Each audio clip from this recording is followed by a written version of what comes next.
Hello friends, ಮತ್ತೊಮ್ಮೆ ತಮಗೆಲ್ಲರಿಗೂ ನನ್ನ ಚಾನಲ್ಗೆ ಸುಸ್ವಾಗತ. ಈ ದಿನ ನಾವು 7ನೇ ತರಗತಿಯ ಗಣಿತ ಪ್ರಕಾಶ ಹೊಸ ಪಠ್ಯಪುಸ್ತಕ ಆಗಿರೋದ್ರಿಂದ ಇದು ಭಾಗ 1. ಇದರೊಳಗಡೆ ಮೊದಲನೇ ಚಾಪ್ಟರ್ ಆಗಿರುವಂತಹ ನಮ್ಮ ಸುತ್ತಲಿನ ದೊಡ್ಡ ಸಂಖ್ಯೆಗಳನ್ನು ನೋಡೋಣ. ಇಲ್ಲಿವರೆಗೆ ನಾವು ಪೇಜ್ ನಂಬರ್ 1, 2, 3 ನಾವು ಕಂಪ್ಲೀಟ್ ಮಾಡಿದ್ದೀವಿ. ಬೇಕು ಅಂತಂದರೆ ನಿಮಗೆ ಡಿಸ್ಕ್ರಿಪ್ಷನ್ ಬಾಕ್ಸಲ್ಲಿ ಅದರ ಲಿಂಕ್ ಇದೆ, ನೋಡ್ಕೊಳ್ಳಿ. 1 ಲಕ್ಷ ನೆಕ್ಸ್ಟ್ ನೋಡೋಣ. ಪೇಜ್ ನಂಬರ್ 4ರಲ್ಲಿರುವಂಥ 1 ಲಕ್ಷ ಅಷ್ಟು ದೊಡ್ಡ ಸಂಖ್ಯೆ ಅಂತ ಹೇಳ್ಬಿಟ್ಟು. ಸೊ ಇನ್ನು ನಾವು 1 ಲಕ್ಷನ ನಾವು ಮಕ್ಕಳಿಗೆ ಅಥವಾ ನಿಮಗೆ ಇಂಟ್ರೊಡ್ಯೂಸ್ ಮಾಡಿಲ್ಲ. ಹಾಗಾಗ್ಬಿಟ್ಟು ಇನ್ನು 1 ಲಕ್ಷ ಅಷ್ಟು ದೊಡ್ಡ ಸಂಖ್ಯೆ ಅನ್ನೋದನ್ನು ಪ್ರಶ್ನಾರ್ಥಕವಾಗಿ ಕೇಳಿದೆ. ಈಶ್ವರಪ್ಪ, ರಾಕ್ಸಿ ಮತ್ತು ಇಷ್ಟು ಅವರನ್ನು ಕೇಳಿದ್ರು, 1 ಲಕ್ಷ ದೊಡ್ಡದೇ ಅಥವಾ ಚಿಕ್ಕದೇ? ರಾಕ್ಸಿ ಹೇಳ್ತಾಳೆ 1 ಲಕ್ಷ ದೊಡ್ಡ ಸಂಖ್ಯೆ ಎಂದು ಭಾವಿಸ್ತಾಳೆ. 1 ಲಕ್ಷ ವಿಧದ ಅನ್ನವಿದ್ದರೆ ಅದು ಬಹಳ ಹೆಚ್ಚಲ್ವಾ? 1 ಲಕ್ಷ ದಿನಗಳಷ್ಟು ಜೀವಿಸೋದು ಅಂತಂದರೆ 274 ವರ್ಷಗಳು ಜೀವಿಸೋದು ಅಂತ ಹೇಳಿ. 1 ಲಕ್ಷ ದಿನಗಳು ಅಂದರೆ ಅದು ನಿಜವಾಗಿ ದೀರ್ಘ. ಯಾರೂ 274 ವರ್ಷ ಬದುಕಲ್ಲ ಅಲ್ವಾ? ಸೊ ಒಂದು ಸಾಲಿನಲ್ಲಿ 1 ಲಕ್ಷ ಜನರು ಒಬ್ಬರ ಭುಜಕ್ಕೆ ಮತ್ತೊಬ್ಬರು ಹೊಂದಿಕೊಂಡು ನಿಂತರೆ ಅದು ಕಿಲೋಮೀಟರ್ ಎಷ್ಟು? 38 ಕಿಲೋಮೀಟರ್ವರೆಗೆ ಆಗತ್ತಂತೆ. ಈಗ ಈ ಒಂದು ಕತೆ ಯಾಕೆ ಹೇಳ್ತಾ ಇದ್ದಾರೆ ಅಂದರೆ 1 ಲಕ್ಷ ಅನ್ನೋದು ದೊಡ್ಡ ಸಂಖ್ಯೆ ಅನ್ನೋದನ್ನು ಪರಿಕಲ್ಪನೆ ಬರಲಿ ಅಂತ ಹೇಳಿ. ಆದರೆ ಇಷ್ಟು ಆ ಸಂಖ್ಯೆ ಅಷ್ಟೇನು ದೊಡ್ಡದಲ್ವಲ್ಲ ಅಂತ ಅವನು ಅದಕ್ಕೆ ಒಂದು ಕಾಂಟ್ರವರ್ಸಿಯಾಗಿ ಹೇಳ್ತಾನೆ. ಅಹಮದಾಬಾದ್ನಲ್ಲಿರುವ ಕ್ರಿಕೆಟ್ ಸ್ಟೇಡಿಯಂ 1 ಲಕ್ಷಕ್ಕೆ ಹೆಚ್ಚು ಆಸನ ವ್ಯವಸ್ಥೆಯನ್ನು ಹೊಂದಿದೆ ಅನ್ನೋದು ನಿಮಗೆ ತಿಳಿದಿದೆಯೇ? ಅಷ್ಟು ಚಿಕ್ಕ ಸ್ಥಳದಲ್ಲಿ 1 ಲಕ್ಷ ಜನರು, ಹಾಗಂದ್ರೆ 1 ಲಕ್ಷ ಚಿಕ್ಕ ನಂಬರಾ ಅಂತ ಚಿಕ್ಕ ನಂಬರ್ ಅಲ್ವಾ ಅಂತ ಹೇಳ್ತಾನೆ. ಯಾಕೆಂತಂದರೆ ಸ್ಟೇಡಿಯಮಲ್ಲಿ 1 ಲಕ್ಷ ಜನಕ್ಕಿಂತ ಹೆಚ್ಚು ಜನ ಕೂರ್ತಾರೆ. ಬಹಳಷ್ಟು ಮಾನವರ ತಲೆಯಲ್ಲಿ 80,000ರಿಂದ 1,20,000 ಕೂದಲಿರ್ತಾವಂತೆ. ಅಷ್ಟು ಚಿಕ್ಕ ತಲೆ ಅಲ್ವಾ? 1 ಲಕ್ಷದ ಕೂದಲುಗಳು ಅಂದಮೇಲೆ 1 ಲಕ್ಷ ಚಿಕ್ಕ ಸಂಖ್ಯೆ ಅಂತಲೇ ಅವನು ಹೇಳ್ತಾನೆ. ಮೀನುಗಳಲ್ಲಿ ಕೆಲವು ತಳಿಯ ಮೀನುಗಳಿದ್ದು ಅವುಗಳಲ್ಲಿ ಒಂದು ಹೆಣ್ಣು ಮೀನು ಒಮ್ಮೆಲೆ ಬಹುತೇಕ 1 ಲಕ್ಷದಷ್ಟು ಮೊಟ್ಟೆಗಳನ್ನು ಆರಾಮಾಗಿ ಇಡುತ್ತೆ. ಹಾಗಾದರೆ ಕೆಲವೊಮ್ಮೆ 10 ಲಕ್ಷ ಮೊಟ್ಟೆಗಳನ್ನು ಇಡುತ್ತವೆ ಅಂತ ಹೇಳ್ಬಿಟ್ಟು ಅವನ ಜನರಲ್ ನಾಲೆಡ್ಜಿನ ಒಂದು ಕ್ವಶನ್ಸ್ಗಳನ್ನು ಹೇಳ್ತಾ ಅವನು ಹೇಳ್ತಾನೆ 1 ಲಕ್ಷ ಚಿಕ್ಕದು ಅಂತಾನೆ. ರಾಕ್ಸಿ 1 ಲಕ್ಷ ದೊಡ್ಡದು ಅಂತ ಹೇಳಿ ಎಕ್ಸಾಂಪಲನ್ನು ಕೊಡ್ತಾನೆ. ಹಾಗಾದರೆ 1 ಲಕ್ಷವನ್ನು ಹೇಗೆ ನೋಡುವಿರಿ? ನೀವು ಹೇಗೆ ನೋಡ್ತೀರಾ? 1 ಲಕ್ಷ ದೊಡ್ಡವೇ ಅಥವಾ ಚಿಕ್ಕದೇ ಅಂತಂದರೆ ನನ್ನ ಪ್ರಕಾರ 1 ಲಕ್ಷ ದೊಡ್ಡದು. ಓಕೆ, ನೆಕ್ಸ್ಟ್ ನೋಡೋಣ. ಸಂಖ್ಯೆಗಳನ್ನು ಓದುವುದು ಬರೆಯೋದು. ಭಾರತೀಯ ಸ್ಥಾನಬೆಲೆ ಪದ್ಧತಿಯಲ್ಲಿ 45,830ರಂತಹ 5 ಅಂಕೆಗಳ ಸಂಖ್ಯೆಗಳನ್ನು ಈಗಾಗಲೇ ನಾವು ಬಳಸ್ತಿದ್ದೇವೆ. ಸಂಖ್ಯೆಗಳು ದೊಡ್ಡದಾಗಲಿ ಅಲ್ಪ ವಿರಾಮವನ್ನು ಬಳಸುವುದರಿಂದ ಅವುಗಳನ್ನು ಸುಲಭವಾಗಿ ಓದಲು ಸಹಾಯಕವಾಗುತ್ತೆ. ಈಗ ನೀವು ಈಗಷ್ಟೇ ಗಮನಿಸಿರುವಂತೆ ಅಲ್ಪ ವಿರಾಮವನ್ನು 10,000, 1 ಲಕ್ಷವನ್ನು ಪ್ರತಿನಿಧಿಸುವ ಸ್ಥಾನಗಳ ಮಧ್ಯದಲ್ಲಿ ಬಳಸ್ತೇವೆ, ಹೌದಲ್ವಾ? ನೆಕ್ಸ್ಟ್ 12,78,830 ಈ ರೀತಿಯಾಗಿ ಅಕ್ಷರಗಳಲ್ಲಿ ನಾವು ಹೆಸರಿಸ್ತೇವೆ. Okay, fine. ನೆಕ್ಸ್ಟು ಇದನ್ನು ನೋಡೋಣ. ಕೆಳಗೆ ನೀಡಿರುವ ಪ್ರತಿ ಸಂಖ್ಯೆಗಳನ್ನು ಪದಗಳಲ್ಲಿ ಬರೆಯಿರಿ ಅಂತ ಹೇಳಿಬಿಟ್ಟು ಇಲ್ಲಿ ಬರ್ತಿದ್ದೀನಿ, ನೋಡ್ಬೋದು.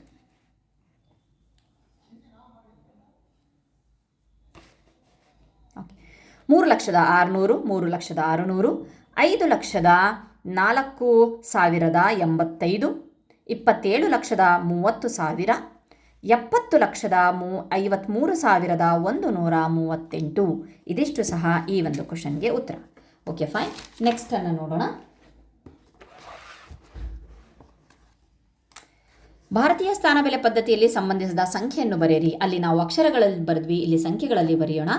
1,23,456. Okay, next 4,07,000. 10,000ದಲ್ಲಿ ಹೇಳ್ತಾ ಇಲ್ಲ, ಏನೂ ಇಲ್ಲ ಅಂದಮೇಲೆ 0. 7,704. ಸೊ ಅಲ್ಲೂ ಅಷ್ಟೇ 10ರ ಸ್ಥಾನದಲ್ಲಿ ಹೇಳಿಲ್ಲ, ಹಾಗಾಗಿಬಿಟ್ಟು 0ಯನ್ನು ಹೇಳ್ತೀವಿ. 50,05,000. ಸೊ 10,000ದಲ್ಲಿ ಏನಿಲ್ಲ, 0 ಹಾಕಿದ್ವಿ. 5,050. ಮತ್ತೆ 100ರ ಸ್ಥಾನದಲ್ಲಿ ಹೇಳಿಲ್ಲ, ಹಾಗಾಗಿಬಿಟ್ಟು ಬರೀತೀವಿ. 10,02,000. 1000ದ ಸ್ಥಾನದಲ್ಲಿ ಏನೂ ಇಲ್ಲ, 235. ಇದಿಷ್ಟು. ನೆಕ್ಸ್ಟ್ ನೋಡೋಣ 10ರ ಭೂಮಿ. 10ರ ಭೂಮಿಯಲ್ಲಿ ವಿಶೇಷ ಗುಂಡಿಗಳನ್ನು ಹೊಂದಿರುವ ವಿಶೇಷ ಕ್ಯಾಲ್ಕುಲೇಟರ್. ಇಲ್ಲಿ ಕ್ಯಾಲ್ಕುಲೇಟರ್ಸ್ಗಳನ್ನು ಇಂಟ್ರೊಡ್ಯೂಸ್ ಮಾಡಿದ್ದಾರೆ. ತುಂಬ ಚೆನ್ನಾಗಿದೆ ಈ ಆ್ಯಕ್ಟಿವಿಟಿ. ಸೊ ನೋಡೋಣ, ಇಲ್ಲಿ ನಮಗೆ ಕೊಟ್ಟಿರೋದು ಬರೀ 1,000 ಇರುವಂತಹ ಯೋಚನಾ ಭರಿತ 1000 ಅನ್ನೋ ಒಂದು ಕ್ಯಾಲ್ಕುಲೇಟರ್ನ ಕೊಟ್ಟಿದ್ದಾರೆ. ಓಕೆ, ಸೊ ಎಷ್ಟು ಬಾರಿ ಗುಂಡಿಯನ್ನು ಒತ್ತಬೇಕು? 3,000 ಅಂತಂದರೆ 1,000, 1,000, 2,000, 3,000 ಅಲ್ವಾ? 3 ಬಾರಿ ಅಂತ ಕೊಟ್ಟಿದ್ದಾರೆ. ನೆಕ್ಸ್ಟು 10,000 ಅಂತ ಅಂದರೆ 10 ಬಾರಿ. 53,000 ಅಂತ ಅಂದರೆ 53 ಬಾರಿ. ಓಕೆ, ಹೇಗೆ ಇದನ್ನು ನಾವು ಮಾಡಬಹುದು ಈಸಿಯಾಗಿ ಅಂತ ಅಂದರೆ 10,000ವನ್ನು ಬರ್ಕೊಂಡು ಈ 1000ದಿಂದ ಭಾಗಿಸ್ಬಿಡಿ. 3 0ಗೆ 3 0 ಹೋಯಿತು, ಉಳಿದಿದ್ದನ್ನು ಆನ್ಸರಲ್ಲಿ ಬರೀರಿ. ಸೇಮ್ ಅದೇ ರೀತಿ 53,000ವನ್ನು ಬರೀರಿ.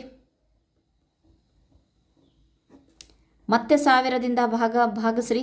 3 0 ಆಯಿತು 53. ಅದೇ ರೀತಿ ಇಲ್ಲಿ 90 ಬಾರಿ ನೀವು ನೋಡ್ಬೋದು, ಇಲ್ಲಿ 3 0 ಡೈರೆಕ್ಟಾಗಿ ಹೋಗುತ್ತೆ. 1 ಲಕ್ಷ ಅಂತ ಅಂದರೆ ಇಲ್ಲಿ ಬರ್ಕೊಳ್ಳಿ 1 ಲಕ್ಷ. ಅದಾದಮೇಲೆ ನೆಕ್ಸ್ಟು 1000ದಿಂದ ಭಾಗಿಸಿ 100 ಬಾರಿ.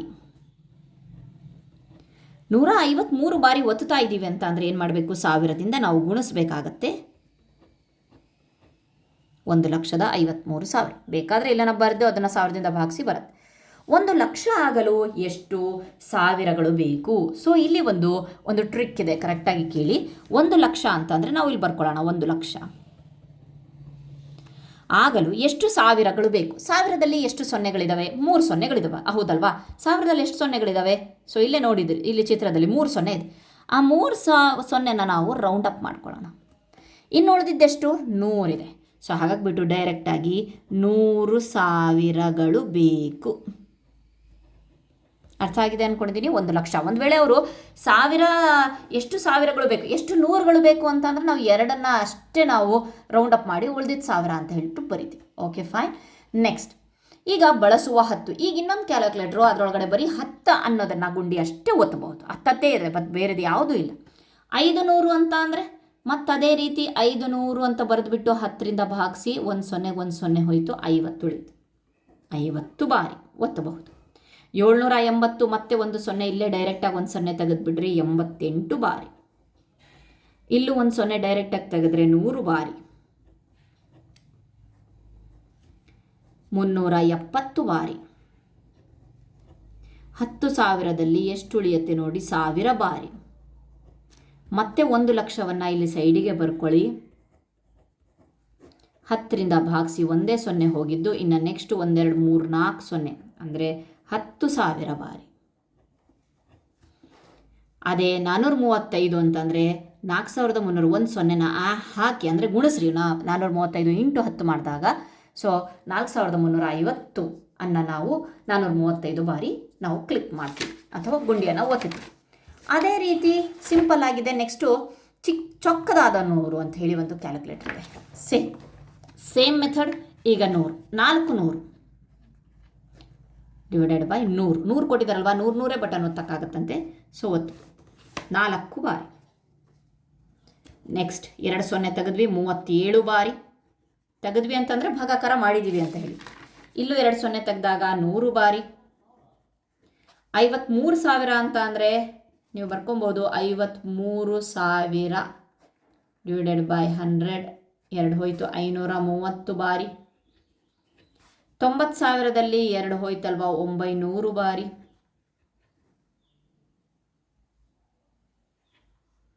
ನೆಕ್ಸ್ಟ್ ಇಲ್ಲೂ ಅಷ್ಟೇ 976 ಬಾರಿ. ಇಲ್ಲೂ ಅಷ್ಟೇ 2 0 ಆಯಿತು, 1000 ಬಾರಿ. ಮತ್ತು ಸಹ ಇಲ್ಲಿ 582 ಸಲ ಮಾಡಿದ್ದೀರಾ ಅಂತಂದರೆ 582 ಇಂಟು 100 ಅಂತಂದರೆ 2 0 ಹಾಕಿದ್ವಿ, ಎಷ್ಟಾಯಿತು?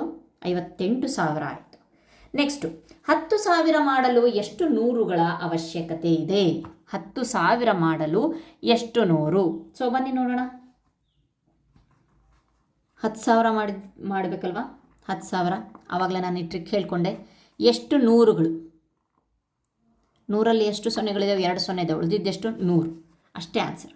100 ನೂರುಗಳ ಅವಶ್ಯಕತೆ ಇದೆ. ಸೊ 1 ಲಕ್ಷ ಮಾಡಲು ಎಷ್ಟು ನೂರುಗಳು? ಸೊ ಬರೋಣ, 1 ಲಕ್ಷ ಮಾಡೋಣ. ಎಷ್ಟು ನೂರುಗಳಂತೆ? 100 ಬಂತು ಅಂತ ಅಂದರೆ ಮತ್ತೆ 2 0 ಮಾಡಿದು, ಉಳಿದಿದ್ದೆಷ್ಟು? 1000. 1,000 ನೂರುಗಳ ಅವಶ್ಯಕತೆ ಇದೆ. ಫೈನ್. ನೆಕ್ಸ್ಟ್ ಬರೋಣ. ಇಲ್ಲಿ ಕ್ರಿಯಾಶೀಲ ಚಿಟ್ಟಿ ಅನ್ನೋದು ಒಂದು ಇದಿದೆ. ಸೊ ಕರೆಕ್ಟಾಗಿ ನೋಡ್ಕೊಳ್ಳಿ. ಇದರೊಳಗಡೆ 1ರಿಂದ 1 10 100 1000 10,000 ಇದೆ, ಅದಾದಮೇಲೆ 1 ಲಕ್ಷ ಇದೆ, 10 ಲಕ್ಷದವರೆಗೂ ಸಹ ಬಟನ್ಸ್ ಇದೆ. ಸೊ ಆ ಬಟನ್ ಮೂಲಕ ಅವ್ರು ಏನು ಹೇಳ್ತಾ ಇದ್ದಾರೆ ಅಂತ ಅಂದರೆ, ಒಂದು ನಂಬರನ್ನು ಕೊಟ್ಟು 5,072 ಈ ಬಟನ್ ಮೂಲಕ ನಾವು ಯಾವ ರೀತಿಯಾಗಿ ಈಸಿಯಾಗಿ ಪ್ರೆಸ್ ಮಾಡಬಹುದು. ಇಲ್ಲಿ ನೋಡ್ಬೋದು, 2 ವಿಧದಲ್ಲಿ ಮಾಡ್ಬೋದಂತೆ. ಹೇಗೆ? 5,072 ನೋಡ್ತಾ ಇದ್ದೀರಾ. ಫಸ್ಟು ಮೊದಲನೇ ವಿಧ, 50 ಸಲ 100 ಬಟನನ್ನು ಒತ್ತಿರಿ. 50 ಸಲ 100ರ ಬಟನನ್ನು ಒತ್ತಿರಿ, 5,000 ಸಿಗುತ್ತೆ. ಓಕೆ, ಎಷ್ಟು ಸಿಗುತ್ತೆ? 5,000 ಸಿಗುತ್ತೆ ನಮಗೆ. ಓಕೆ, ಆಮೇಲೆ 10ರ ಬಟನನ್ನು 7 ಸಲ ಒತ್ತಿರಿ, 70 ಸಿಗುತ್ತೆ.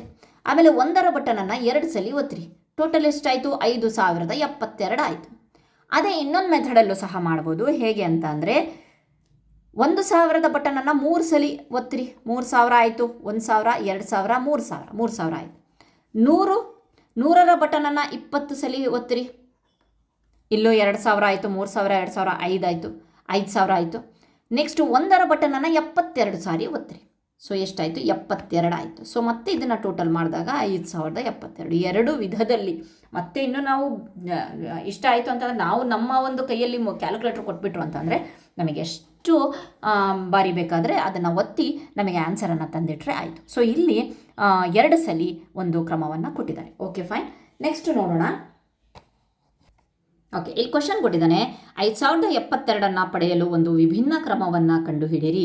ವಿಭಿನ್ನ ಕ್ರಮ ಅಂತಂದರೆ ಈ ರೀತಿಯಾಗಿ ಕಂಡುಹಿಡಿಯಿರಿ ಅಂತ ಹೇಳಿಬಿಟ್ಟು ನಾನೇನು ಮಾಡ್ತೀನಿ, ಇನ್ನೊಂದು ಇದು 2 ಬಿಟ್ಟು ಮತ್ತೆ ನಾನು ಹೇಳಿದ್ನಲ್ವಾ ಯಾವ ರೀತಿಯಾಗಾದರೂ ಮಾಡ್ಬೋದು. 2 ಬಿಟ್ಟನ್ನು 2 ಬಿಟ್ಟು ಮಾಡಿ ನೋಡೋಣ.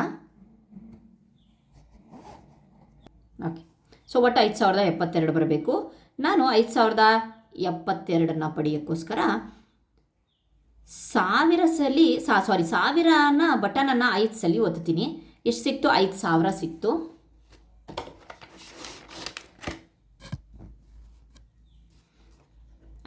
ಸಿಕ್ತು. ಅದಾದಮೇಲೆ ನೆಕ್ಸ್ಟು 7 ಸಲ 10 ಬಟನ ಒತ್ತೀನಿ. 70 ಸಿಕ್ತು. ಕೊನೆಗೆ ಉಳಿದಿದ್ದು 2 ಅಲ್ವಾ?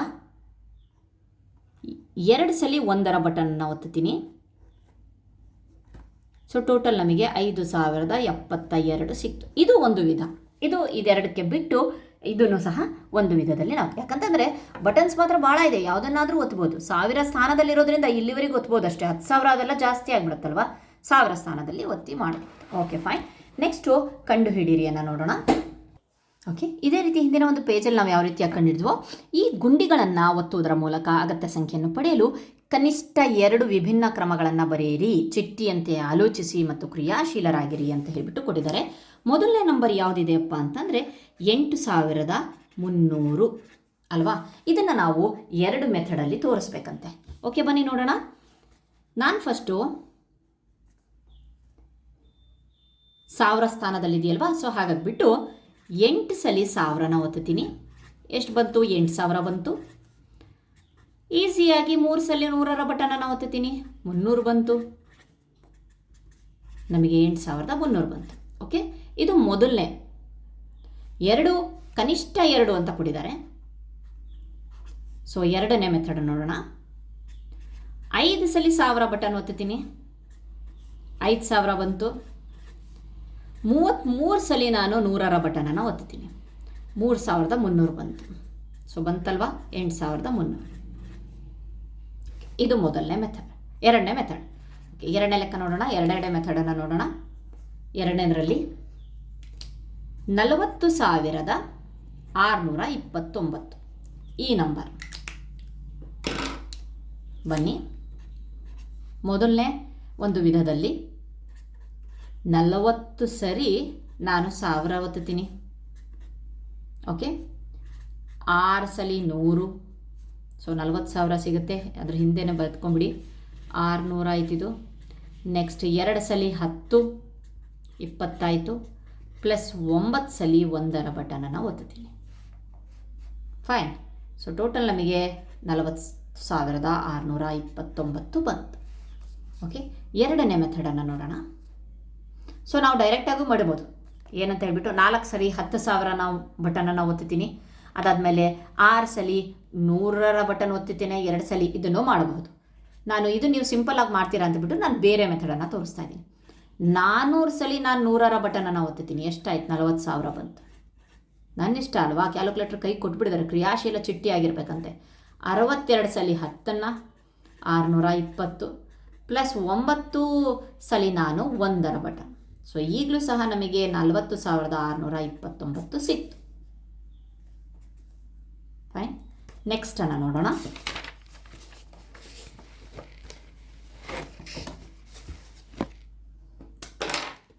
ಮೂರನೇದು 56,354 ಏನಿದೆ ನೋಡೋಣ. ಇದನ್ನು ಸಹ ನಾನು ಡೈರೆಕ್ಟಾಗಿ ಆವಾಗಲೇ ಹೇಳಿದ್ನಲ್ಲ ಹಾಗೆ ಮಾಡೋಣ. 5 ಸಲ 10,000 ಬಟನನ್ನು ಒತ್ತುತ್ತೀನಿ. 6 ಸಲ 1000 ಬಟನನ್ನು ಒತ್ತೋಣ. 3 ಸಲ 100ರ ಬಟನನ್ನು ಒತ್ತೋಣ. ನೆಕ್ಸ್ಟ್ 5 ಸಲ 10ರ ಬಟನನ್ನು ಒತ್ತೋಣ. 4 ಸಲ 1ರ ಬಟನ್. ಓಕೆ, ನೆಕ್ಸ್ಟ್ ಇದು 50,000 ಆಯಿತು, ಇದು 6,000 ಆಯಿತು, ಇದು 300 ಆಯಿತು, ಇದು 5 ಆಯಿತು, ಇದು 4 ಆಯಿತು. ಟೋಟಲ್ 56,354 ಆಯಿತು ಅಲ್ವಾ? ಸೊ ಇದು ಮೊದಲನೇ ಮೆಥಡ್. ಸೊ ನೀವು ನೋಡ್ಬೋದು, ಈ ರೀತಿಯಾದಂಥ 7ನೇ ಕ್ಲಾಸ್ ಆಗಿರೋದ್ರಿಂದ ಈ ರೀತಿಯಾಗಿ ಒಂದು ಸಂಖ್ಯೆಯನ್ನು ವಿಸ್ತರಿಸಿ ಬರೆಯಿರಲ್ಲಿ ನೋಡಿದ್ದೀವಿ. ಆ ಒಂದು ಕಾನ್ಸೆಪ್ಟನ್ನೇ ಇಲ್ಲಿ ನಿಮಗೆ ಅರ್ಥ ಮಾಡಿಸ್ತಾ ಇರೋದು. ಸುಮ್ಮನೆ ನಾವೇನು ಮಾಡ್ತಿದ್ವಿ ಅಂತ ಅಂದರೆ 4 ಇಂಟು 1 ಅಥವಾ ಇಲ್ಲಿಂದ ತೊಗೊಳ್ತೀವಿ 5 ಇಂಟು 10,000. ಏನಿದು ಅಂತ ಅಂದರೆ 10,000 ಬಟನನ್ನು 5 ಸಲ ಒತ್ತಿದ್ದೀನಿ. ಅಂದರೆ ಇಲ್ಲಿ ಬೆಲೆ ಬಂದಿದೆ 50,000 ಬರೋಕ್ಕೋಸ್ಕರ ನಾನು 10,000 ಬಟನನ್ನು 5 ಸಲ. ಆ ಕಾನ್ಸೆಪ್ಟ್ ನಿಮಗೆ ಈಸಿ ಮಾಡೋಕ್ಕೋಸ್ಕರ ಈ ಕ್ಯಾಲ್ಕುಲೇಟರ್ನ ಕಾನ್ಸೆಪ್ಟನ್ನು ತಂದಿದ್ದಾರೆ. ನಾವು ಈ ಕ್ರಮ ಆಲ್ರೆಡಿ ಮಾಡಿದ್ದೀವಿ. 5, 6, 7ರಲ್ಲೇ ಮಾಡಿಬಿಟ್ಟಿದ್ದೀವಿ. ಸಂಖ್ಯೆನ ವಿಸ್ತರಿಸಿ ಬರೀರಿ ಅಂದರೆ ಪಟ ವಿಸ್ತರಿಸಿ ಬರೀತಿದ್ವಿ. ಬಟ್ ಅದರ ಹಿಂದಿನ ಲಾಜಿಕ್ಕು ಈಗ ನಿಮಗೆ ಇಲ್ಲಿ ಎಕ್ಸ್ಪ್ಲೇನ್ ಮಾಡಿದ್ದಾರೆ. ಅದನ್ನು ಈ ಒಂದು ಕ್ಯಾಲ್ಕುಲೇಟರ್ಗಳ ಮೂಲಕ ಒಂದೊಂದು ಹೆಸರು ಕೊಟ್ಟು ಅಂದವಾಗಿ ಚೆಂದವಾಗಿ ಒಂದು ಆ್ಯಕ್ಟಿವಿಟಿ ಮೂಲಕ ಇದನ್ನು ಮಾಡಿಸ್ತಾ ಇದ್ದಾರೆ. ಓಕೆ, ನೆಕ್ಸ್ಟ್ ಎರಡನೇ ಮೆಥಡನ್ನು ನೋಡೋಣ. 56 ಸಲ ನಾನು 1000 ಬಟನನ್ನು ಒತ್ತುತ್ತೀನಿ. ಆವಾಗ 56,000 ಸಿಕ್ಬಿಡುತ್ತೆ. ಪ್ಲಸ್ 35 ಬಾರಿ ಬೇಗ ಬಟನ್ ಒತ್ತಬೇಕು ಅಂತಂದರೆ ಈ ರೀತಿಯಾಗಿ ಮಾಡಿಬಿಡ್ತೀನಿ ನಾನು. 4 ಬಾರಿ 1ಅನ್ನು ಒತ್ತುತ್ತೀನಿ. ಸೊ ಆಗಲೂ ಸಹ ನನಗೆ 56,354 ಸಿಗತ್ತೆ. ಫೈನ್. ಓಕೆ, ನೆಕ್ಸ್ಟ್ ನಂಬರನ್ನು ನೋಡೋಣ. ಈಗ ನಿಮಗೆ ಈಸಿ ಆಗಿದೆ ಅಂದ್ಕೊಂಡಿದ್ದೀನಿ, ನೀವೇ ಮಾಡಬಹುದು.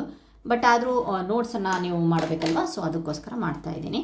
Okay fine. ಮೊದಲನೇ ಮೆಥಡಲ್ಲಿ ನಾನು ಡೈರೆಕ್ಟಾಗಿ 6 ಸಲ 10,000, ಅದೇ ವಿಸ್ತರಿಸಿ ಬರೆಯಿರಿ ಅಂತ ಇರ್ತಿದ್ವಲ್ಲ ಆ ರೀತಿ 6 ಸಲ 10,000.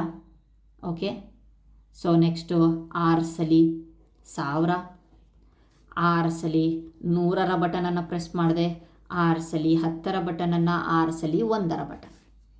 60,000 ಬಂತು, ಇಲ್ಲಿ 6,000 ಬಂತು, ಇಲ್ಲಿ 600 ಬಂತು, ಇಲ್ಲಿ 60 ಬಂತು, ಇಲ್ಲಿ 6. ಟೋಟಲ್ 66,666 ಬಂತು. ಓಕೆ, ಎರಡನೇ ಮೆಥಡನ್ನು ನೋಡೋಣ. ಈಸಿಯಾಗಿ ಡೈರೆಕ್ಟಾಗಿ ಮಾಡಿಬಿಡೋಣ. 66 ಸಲ 1000 ಬಟನನ್ನು ಒತ್ತಿಬಿಟ್ಟೆ. ಬೇಗ ಆಗಬೇಕು ನನಗೆ. ಸೊ ಈ ರೀತಿಯಾಗಿ ನಾನು ಮಾಡಿಬಿಟ್ಟೆ. 66 ಇಂಟು 10 ಸಲ ಮಾಡಿದೆ, 660 ಬಂತು. ಕಾಮನ್ ಲಾಸ್ಟಿಗೆ 1ರ ಬಟನನ್ನು 6 ಸಲ ಒತ್ತಿದೆ. ಇಲ್ಲೂ ಸಹ 66,666 ಬಂತು. ನೋಡ್ಬೋದು. ಓಕೆ, ನೆಕ್ಸ್ಟ್ ನಂಬರನ್ನು ನೋಡೋಣ. ಲಾಸ್ಟ್ ನಂಬರ್ ಇದು ಇಯಲ್ಲಿ ಎಷ್ಟಿದೆ? ಈಗ ದೊಡ್ಡ ನಂಬರ್ ಕೊಟ್ಟಿದ್ದಾರೆ. 3,67,813 ಕೊಟ್ಟಿದ್ದಾರೆ. ಓಕೆ, ಸೊ ಬನ್ನಿ ನೋಡೋಣ ಹೇಗೆ ಅಂತ. ಮತ್ತೆ ನೀವು ಅದೇ ರೀತಿಯೇ ಮಾಡಬಹುದು. ಎಷ್ಟು? 1,00,000 ಬಟನನ್ನು ನಾನು 3 ಸಲ ಒತ್ತಿದೆ. ನೆಕ್ಸ್ಟ್ 10,000 ಬಟನನ್ನು 6 ಸಲ ಒತ್ತಿದೆ. 1000 ಬಟನನ್ನು 7 ಸಲ ಒತ್ತಿದೆ. ನೆಕ್ಸ್ಟ್ 100 ಬಟನ್ 8 ಸಲ ಒತ್ತಿದೆ. 10ರ ಬಟನನ್ನು 1 ಸಲ. ನೆಕ್ಸ್ಟ್ ಲಾಸ್ಟಿಗೆ 3 ಸಲ 1ಅನ್ನು ಒತ್ತಿದೆ. ಓಕೆ, ಕ್ಯಾಲ್ಕುಲೇಟರಲ್ಲಿ ಎಲ್ಲ ನಂಬರ್ ಇದೆ. ಇಲ್ಲೆಷ್ಟು ಬಂತು ನನಗೆ? 3,00,000 ಬಂತು. ಇಲ್ಲೆಷ್ಟು ಬಂತು? 60,000 ಬಂತು. ಇಲ್ಲೆಷ್ಟು ಬಂತು? 7,000 ಬಂತು. ಇಲ್ಲಿ 800 ಬಂತು, 10 ಬಂತು, 3 ಬಂತು. ಹಾಗಾಗಿಬಿಟ್ಟು ಟೋಟಲ್ 3,67,813 ಬಂತು. ಓಕೆ, ಇದು ಫಸ್ಟ್ನೇ ಮೆಥಡ್. ಎರಡನೇ ಮೆಥಡಲ್ಲಿ ನಾನು 36 ಸಲ 10,000ವನ್ನು ಒತ್ತಿಬಿಟ್ಟೆ. ಇಲ್ಲೇ ಬಂದುಬಿಡ್ತು ಡೈರೆಕ್ಟಾಗಿ 3,60,000 ಸಿಕ್ಬಿಡ್ತು ಬೇಗ. 78 ಬಾರಿ 100ಅನ್ನು ಒತ್ತಿದೆ, 7,800 ಸಿಕ್ತು. ಪ್ಲಸ್ 13 ಬಾರಿ 1ಅನ್ನು ಒತ್ತಿದೆ, 13 ಸಿಕ್ತು. ಇಲ್ಲೂ ಸಹ ನನಗೆ 3,67,813 ಸಿಕ್ತು. Okay fine. ಇದಿಷ್ಟು ಕಂಡುಹಿಡೀರಿ. ಇಲ್ಲಿವರೆಗಾಯಿತು. ನೆಕ್ಸ್ಟ್ ನೋಡೋಣ ಏನಿದೆ ಅಂತ ಹೇಳಿಬಿಟ್ಟು. ಓಕೆ, ನೆಕ್ಸ್ಟ್ ವಿಡಿಯೋದಲ್ಲಿ ಇದರ ಮುಂದಿನ ಪಾರ್ಟನ್ನು ನೋಡೋಣ. ತುಂಬ ಇಂಟ್ರೆಸ್ಟಿಂಗ್ ಆಗಿದೆ. ಬಹಳ ಕ್ಲಿಯರಾಗಿ ಕೇಳಬೇಕಾಗತ್ತೆ ನೆಕ್ಸ್ಟ್ ವೀಡಿಯೋಸ್ಗಳೆಲ್ಲ ನೀವು. Thank you friends.